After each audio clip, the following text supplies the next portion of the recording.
ദൈവ തിരുനാമത്തിന് മഹത്വമുണ്ടാവട്ടെ. Bible reading പ്രോഗ്രാമിലേക്ക് ഏവരെയും കർത്തൃനാമത്തിൽ വിനീതമായി സ്വാഗതം ചെയ്യുന്നു.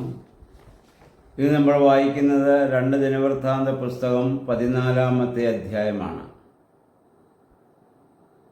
കഴിഞ്ഞ അധ്യായത്തിൽ അബിയാ രാജാവിൻ്റെ ഭരണമാണ് നമ്മൾ കണ്ടത്.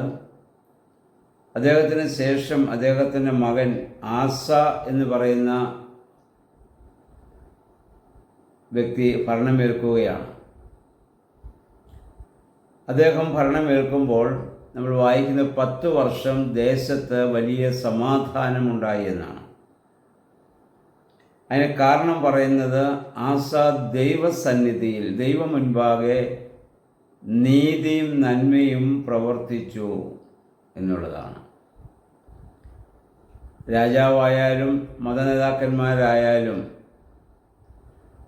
നേതൃത്വം നൽകുന്ന ആളിൽ നീതിയും നന്മയും ഉണ്ടെങ്കിൽ അവിടെ സമാധാനമുണ്ടാകുമെന്നുള്ളതാണ്. കാരണം അവിടെ പ്രവർത്തിക്കുന്നത് ദൈവമാണ്. ആസ ദൈവത്തോട് പ്രാർത്ഥിക്കുന്നവനും ദൈവത്തെ അവിടെ ആലോചന ചോദിക്കുന്നവനും ദൈവം മുൻപാകെ സമർപ്പിതമായ ഒരു ജീവിതം നയിച്ചവനും ആയിരുന്നുവെന്ന് ഇതിൽ നിന്ന് നമുക്ക് മനസ്സിലാക്കാം.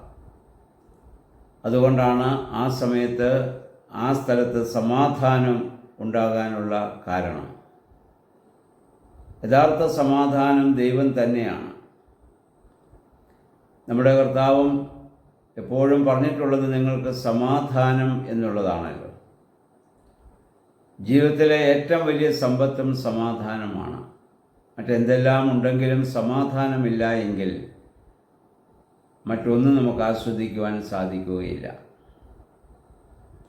അദ്ദേഹം യഹൂദയിലെ നിവാസികളോട് ആവശ്യപ്പെടുന്ന 4-ാം വാക്യത്തിൽ നമ്മുടെ ദൈവമായ കർത്താവിനെ അന്വേഷിപ്പിൻ, അവിടുത്തെ നിയമങ്ങളും പ്രമാണങ്ങളും അന്വേഷിപ്പിൻ എന്നാണ്.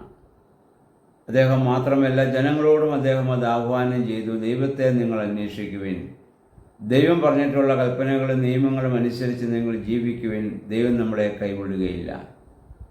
ആ വലിയൊരു വിശ്വാസം അദ്ദേഹത്തിനുണ്ടായിരുന്നത് കൊണ്ടാണ് ജനത്തോട് അപ്രകാരം ആവശ്യപ്പെടുവാൻ അദ്ദേഹത്തിന് സാധിച്ചത്. നമ്മൾ വായിക്കുന്നത് അവൻ്റെ കാലത്ത് രാജ്യത്ത് സമാധാനം നിലനിന്നു, അതിനാൽ നഗരങ്ങൾ പണിയുവാൻ സാധിച്ചു. സമാധാനമുണ്ടെങ്കിൽ മാത്രമേ മറ്റ് പ്രവൃത്തികൾ നമുക്ക് സന്തോഷത്തോടെ ചെയ്യാൻ സാധിക്കത്തുള്ളൂ. സമാധാനം നഷ്ടപ്പെട്ടു പോയാൽ ഒന്നും ചെയ്യുവാനുള്ള ഒരു അവസ്ഥ നമുക്ക് ഉണ്ടാവുകയില്ല. അവൻ്റെ കാലത്ത് നമുക്ക് പിന്നെ കർത്താവ് സ്വസ്ഥത നൽകിയതിനാൽ യുദ്ധം വേണ്ടി വന്നില്ല.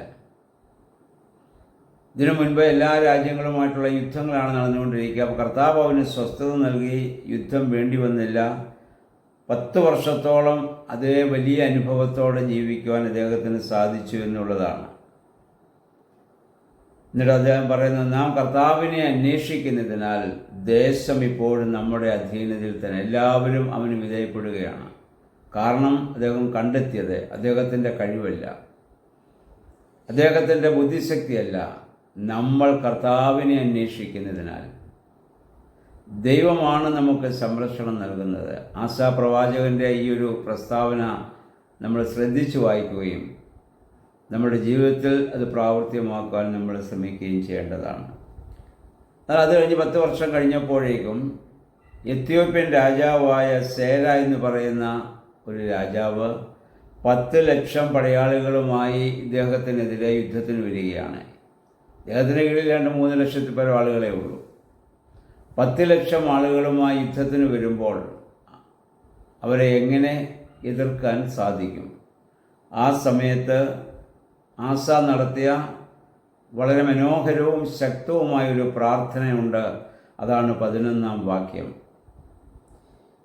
ഇത് നമ്മുടെ ജീവിത പ്രതിസന്ധികളിലും നമുക്ക് പ്രാർത്ഥിക്കാവുന്ന ഒരു വലിയ പ്രാർത്ഥന തന്നെയാണിത്. ആ പ്രാർത്ഥന ഇതാണ്: യഹോവേ ബലവാനെതിരെ ബലഹീനനെ തുണയ്ക്കുവാൻ അങ്ങയെപ്പോലെ മറ്റൊരുത്തനുമില്ല. ഞങ്ങളുടെ ദൈവമായ യഹോവേ, ഞങ്ങൾ അങ്ങിൽ ആശ്രയിക്കുന്നു. ഞങ്ങളെ സഹായിക്കണമേ. അങ്ങയുടെ നാമത്തിൽ ഞങ്ങൾ ഈ മഹാസൈന്യത്തിന് നേരെ വന്നിരിക്കുകയാണ്. യഹോവേ, അങ്ങ് തന്നെ ഞങ്ങളുടെ ദൈവം. മനുഷ്യൻ അങ്ങേക്കെതിരെ പ്രബലപ്പെടുവാൻ ഇടയാകരുത്. പഴയ നിയമത്തിലെ അതിമനോഹരമായ ഒരു പ്രാർത്ഥനയാണിത്. ദൈവമേ, ബലവാനെതിരെ ബലഹീനനെ സഹായിക്കുവാൻ സാധിക്കുന്നവൻ അവിടുന്ന് മാത്രമാണ്. ശത്രു എത്ര ബലവാനായാലും ദൈവം നമ്മളോടൊപ്പം ഉണ്ടെങ്കിൽ നമുക്കവനെ അതിജീവിക്കുവാൻ സാധിക്കും. നമുക്കിന്ന് യുദ്ധം പിശാചിനോടാണെന്ന് നമുക്കറിയാമല്ലോ. ജീവിത സാഹചര്യങ്ങളെയും പൈശാചിക പ്രകോപനങ്ങളെയൊക്കെ നേരിടേണ്ടി വരുമ്പോൾ ഈ പ്രാർത്ഥന നമുക്ക് വളരെ ശക്തി നൽകുന്നതാണ്. ഈ ആസ എന്ന് പറയുന്ന ഈ രാജാവിൻ്റെ പ്രാർത്ഥന ഇസ്രായേൽ ജനം ആ യുദ്ധം ജയിക്കുവാൻ കാരണമായിട്ട് തീരുകയാണ്.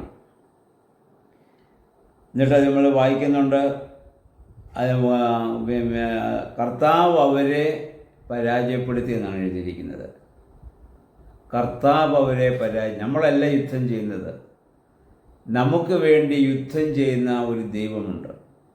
ശത്രുവിനോട് യുദ്ധം ചെയ്യുന്ന ആ ദൈവത്തെയാണ് നമ്മൾ അന്വേഷിക്കേണ്ടത്. നമുക്ക് വലിയ സൈന്യത്തോടൊന്നും നമുക്ക് എതിർക്കാൻ സാധിക്കുകയില്ല. പക്ഷെ ദൈവം കൂടെ ഉണ്ടെങ്കിൽ എത്ര വലിയ ശക്തിയെയും നമുക്ക് അതിജീവിക്കുവാൻ സാധിക്കും. ഏതൊരു പ്രതിസന്ധി ഘട്ടങ്ങളെയും നമുക്ക് തരണം ചെയ്യുവാൻ സാധിക്കും.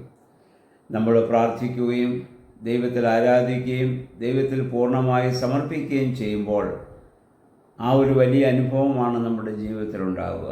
അതുകൊണ്ട് ആസാഫ് പ്രവാചകനും പ്രാർത്ഥിച്ചതുപോലെ ദിവസവും പ്രഭാതത്തിൽ നമുക്ക് പ്രാർത്ഥിക്കാം. ദൈവമേ, ഇന്ന് പകൽക്കാലം ശത്രുവാകുന്ന പിശാചിൻ്റെ പൈശാചികമായ എല്ലാ പ്രകോപനങ്ങളെയും അങ്ങയോട് ചേർന്ന് അതിജീവിപ്പാൻ തക്കവണ്ണം ഞങ്ങളെ ശക്തീകരിക്കുകയും ബലപ്പെടുത്തുകയും ചെയ്യണമെന്ന് നമുക്ക് പ്രാർത്ഥിക്കാം. വൈകിട്ട് കിടക്കുന്നതിന് മുൻപ് ഇന്ന് നമുക്ക് അതിജീവിക്കാൻ സാധിച്ച ആ പൈശാചിക പ്രലോഭനങ്ങളെ ഒക്കെ ഓർത്ത് ദൈവത്തിന് നമുക്ക് നന്ദി പറയാം. അപ്രകാരം ദൈവത്തിൽ ആരംഭിച്ച് ദൈവത്തിൽ സമാപിക്കുന്ന ദിവസങ്ങളായിരിക്കണം ഓരോ ദിവസവും. പ്രകാരമുള്ള ഒരു നല്ല ജീവിതം നയിക്കുവാൻ നമുക്ക് നമ്മെ തന്നെ പൂർണ്ണമായി സമർപ്പിക്കാം. ദൈവമേ, പരിശുദ്ധാത്മാവേ, അതിന് ഞങ്ങളെ ബലപ്പെടുത്തണമേ എന്ന് നമുക്ക് പ്രാർത്ഥിക്കാം. സർവശക്തനായ ദൈവം നമ്മെ എല്ലാവരെയും സഹായിക്കുമാറാകട്ടെ.